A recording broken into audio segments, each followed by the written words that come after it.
Selamat pagi anak-anak. Om Swastiastu.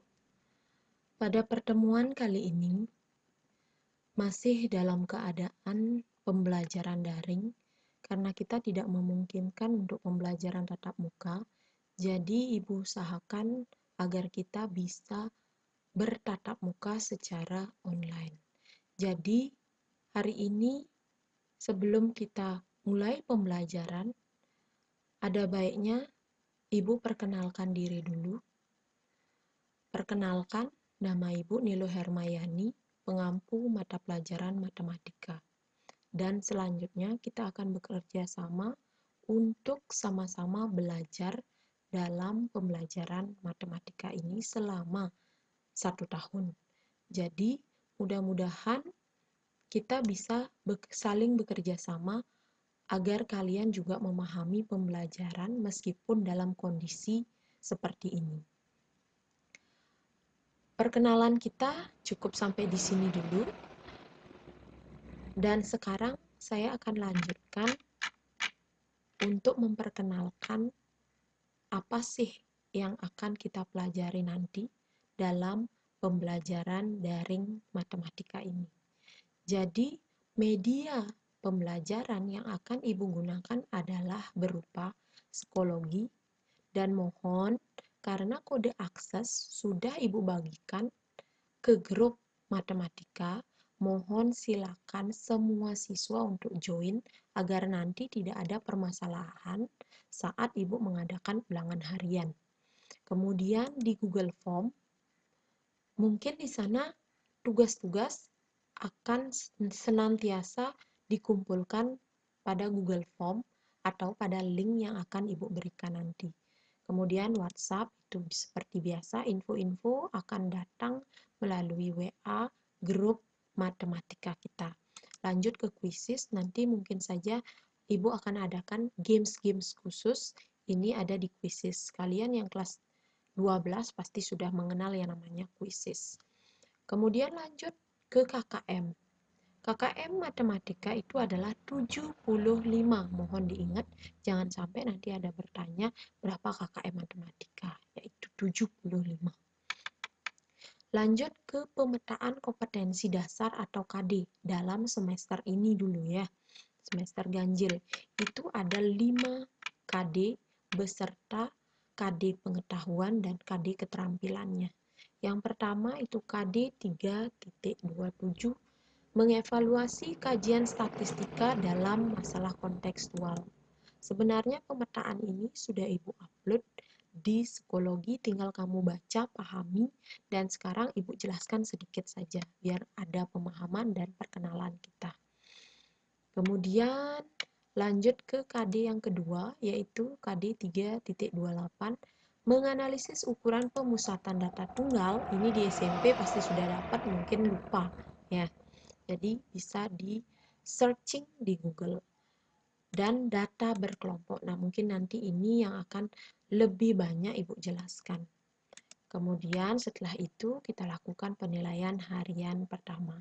Jadi untuk ulangan harian atau penilaian harian ini tidak selalu sama seperti ini ya. Kita fleksibelkan saja nanti agar kalian juga tidak terlalu susah untuk terlalu banyak lah ya. Nanti kita fleksibelkan saja. Asalkan tugas-tugas semua kalian harus penuhi.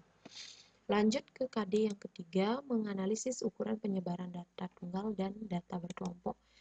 Ini juga mirip dengan ukuran pemusatan. Ini masuk ke materi statistika. Ini kalian penting sekali untuk pelajari, apalagi nanti seandainya kalian masuk ke perguruan tinggi. Ini semua ada pasti. Kemudian lanjut, kalian adakan penilaian harian kedua. Ini mungkin Ibu akan gunakan psikologi biasanya ya. Mudah-mudahan lancar semuanya. Kita berdoa saja.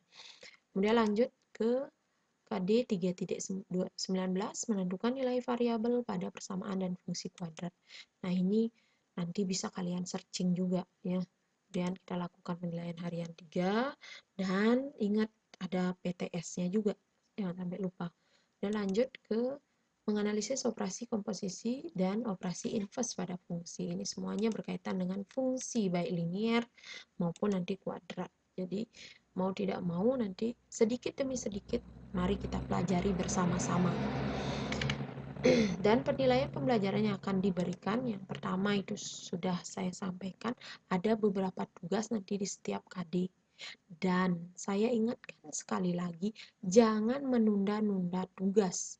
Jadi kalau sudah dikasih tugas, mohon dikerjakan. Karena saya akan memberikan link, nanti langsung dikumpulkan hari itu, dan absen juga harus setiap pertemuan atau setiap harinya kita ketemu, atau ada jadwal matematika itu akan ada absensinya. Nanti saya akan berikan informasi lewat media WhatsApp. Ini tugas-tugas harus kalian penuhi, jangan sampai tidak dipenuhi karena nanti resikonya ya silakan ya, nanti nilainya di bawah KKM ya susah nanti. Jangan sampai mengulang lagi kayak teman-teman kalian yang dulu. Mudah-mudahan sih semuanya lancar. Kemudian lanjut PTS yang tadi saya sampaikan, kemudian langsung ke PAS. Nah ingat, kalau nanti kalian remedial, otomatis nilai pasti di bawah KKM 75. Mohon kalian harus benar-benar aktif, proaktif, apakah kamu remedi atau tidak ya. Jadi itu mungkin perkenalan dulu tentang pemetaan kompetensi dasar yang akan kalian dapatkan dalam pembelajaran matematika ini. Kalian bisa searching di Google, di YouTube juga bisa, agar adalah bisa kalian lihat, bisa kalian tonton dan pelajari. Mudah-mudahan sih benar-benar kalian tonton dan kalian pelajari itu. Lanjut, kita ulas sedikit aja dulu terkait dengan statistika ya.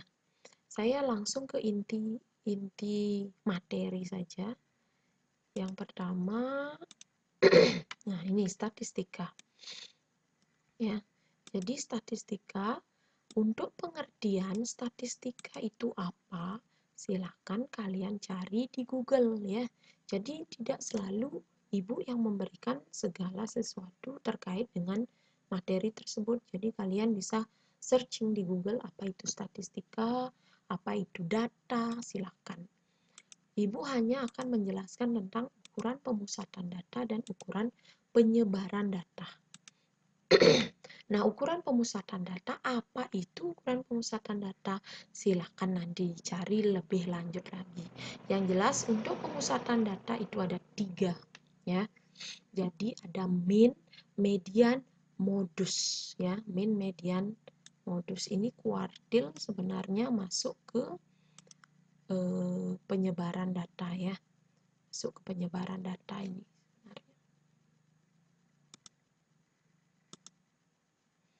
Ya, jadi ada 3 nanti.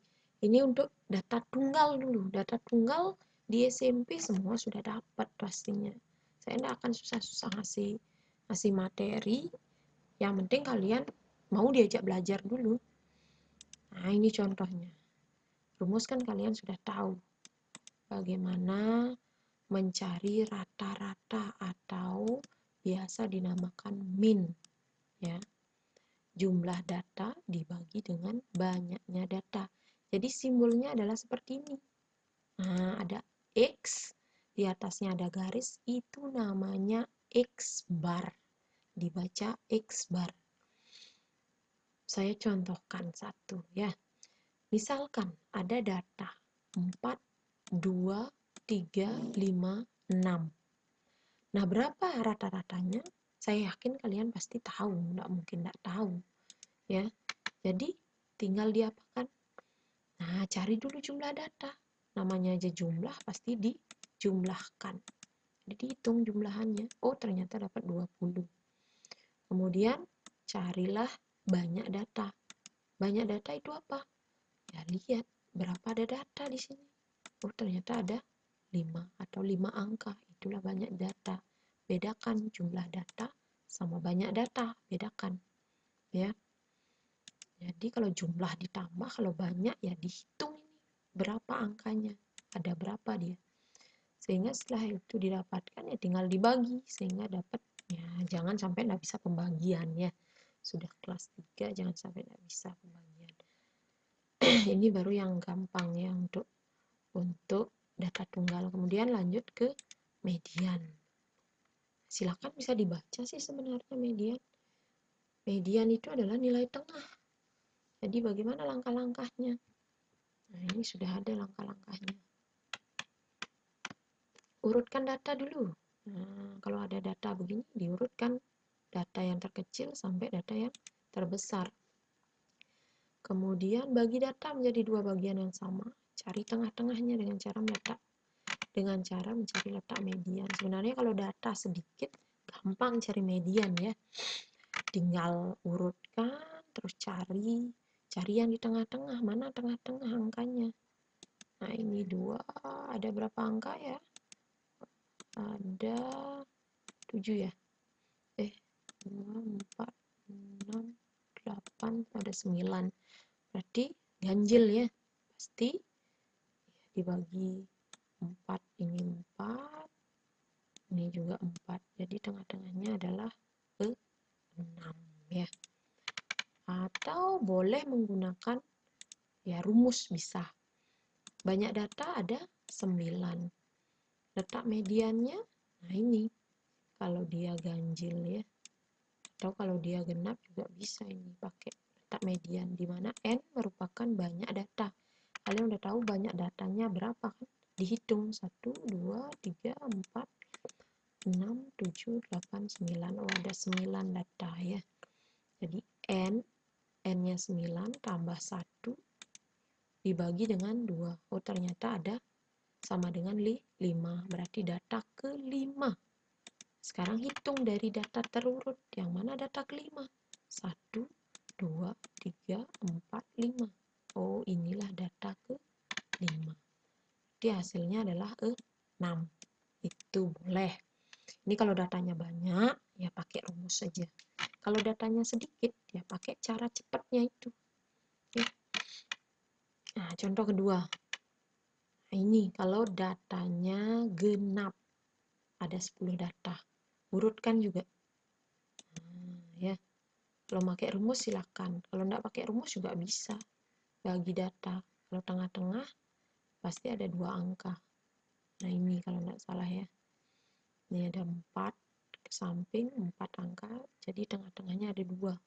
Tinggal kamu tambahkan, dia bagi 2. Udah itu mediannya. Atau pakai rumus ya seperti ini. Dapat 5,5. Berarti data ke 5,5 artinya median terletak di antara data ke-5 dan 6. Di mana data ke-5? Data ke-5 adalah 4. Ini 1, 2, 3, 4. Oh, ini data ke-5. 4. Data ke-6 adalah 6. Ini kan 5, 6. Jadi 4 tambah 6 sebagi 2 ya 5 ya. Jadi seperti itu sama. Kalau secara langsung 4 tambah 6 bagi 2, 5 juga. Nah, modus. Nah, ini paling gampang. Modus itu adalah nilai yang paling sering muncul. Ya, paling sering muncul.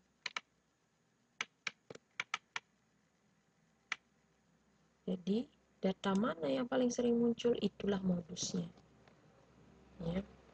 Misal data 2, 3, 1, dan seterusnya. Data yang paling sering muncul adalah, nah, lihat, mana angka yang paling banyak muncul atau paling sering muncul. Oh, ternyata angka 3. Sebanyak 4. Sisanya pasti di bawah 4 dia. Di bawah 4 kali munculnya. Jadi modusnya adalah di 3. Itu gampang sekali. Jadi kalian bisa pelajari sendiri aja, pelajari enggak masalah. Jadi nanti kalau ada soal terkait masalah ini, ya lebih gampang lagi. Itu yang bisa saya kasih dulu. Yang pertama, untuk ukuran pemusatan data tunggal dulu. Nanti kita lanjut data berkelompok pada video selanjutnya. Jadi kalian bisa absensi atau bisa komen video ini di bawah ini ya. Silakan. Cukup sampai di sini dulu untuk pertemuan kali ini. Jadi mohon Ingat, buat ringkasan materi, kemudian di